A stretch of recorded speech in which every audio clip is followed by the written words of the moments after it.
Welcome to GS digital. आज हमने Python with codes 2024 में पढ़ना है कि हम अपने पाइथन कोड्स को इस्तेमाल करके विद इन सेकेंड्स में मल्टीपल फोल्डर्स कैसे क्रिएट कर सकते हैं।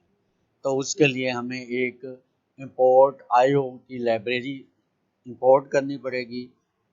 ओएस क्या होता है? ओएस हमारा ऑपरेटिंग सिस्टम होता है जिसमें हम बहुत से काम परफॉर्म कर सकते हैं। तो इस इंपोर्ट ओएस में हमने क्या करना है कि मैं एक सेकंड में बहुत से फोल्डर बना लेता हूँ।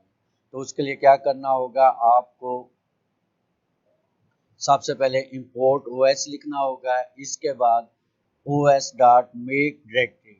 अब कहाँ पे हम मेक डायरेक्टरी करते हैं, कहाँ पे हम मेक डायरेक्टरी का मतलब यही है कि आप फोल्डर क्रिएट कर सकते हैं। अब मैं चाहता हूँ मेक डायरेक्टरी, एक डायरेक्टरी बनाता हूँ जिसका नाम टेस्ट रखता हूँ। अब उसमें हम एक रेंज दे देते हैं। फार वाली रेंज का हम फार्मूला यूज करेंगे।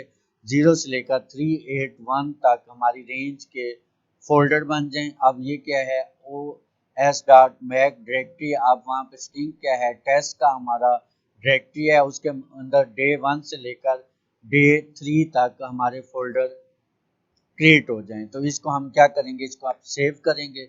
सेव करने के बाद आप दोबारा देख लें कि हमने क्या करना है कि इंपोर्ट ओएस करना है। उसके बाद OS dot make directory test नाम की एक डायरेक्टरी बनानी है जिसके अंदर हमने क्या करना है कि हमने ये बहुत से ऑप्शन को ड्रा करना है और उसके बाद ये फोल्डर ऑलरेडी हमारे क्रिएट हो जाएंगे।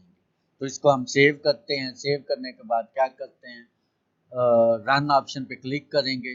तो इससे पहले मैं आपको दिखा देता हूँ कि यहाँ पे मेरा ये फोल्डर बना हुआ है। यहाँ पे देखेंगे, यहाँ पे टेस्ट नाम की कोई भी डायरेक्टरी या फोल्डर नहीं है। तो हमने ऑलरेडी क्या करना है, टेस्ट नाम की यहाँ पे उसके साथ क्रिएट करेंगे। तो उसके लिए क्या करना है, हमने अपने सॉफ्टवेयर को ओपन करना है। यहाँ पे जाके रन में ड्यूल करेंगे। तो जहाँ पे आपका कोड रन हो गया है तो यहाँ पे आपको शो नहीं करेगा। ये ऑलरेडी क्या होगा कि आपके उसमें डायरेक्टरी में जाके ये ऑलरेडी ऑप्शन बन जाएंगे। वो कैसे, आप यहाँ पे चेक करेंगे। यहाँ पे ये देखें कि ये देखें टेस्ट नाम का बन गया है, यहाँ पे पहले ऑलरेडी नहीं था।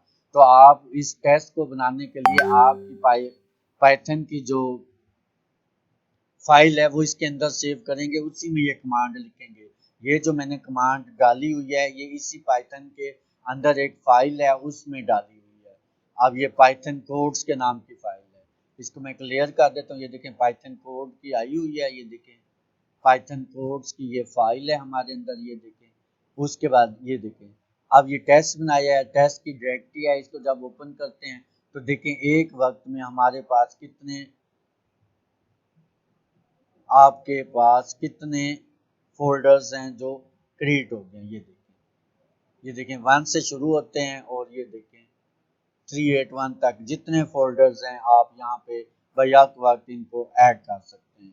तो आज की वीडियो के लिए इतना ही काफ़ी। वीडियो अच्छी लगे तो लाइक और सब्सक्राइब लाजमी कर देना। शुक्रिया।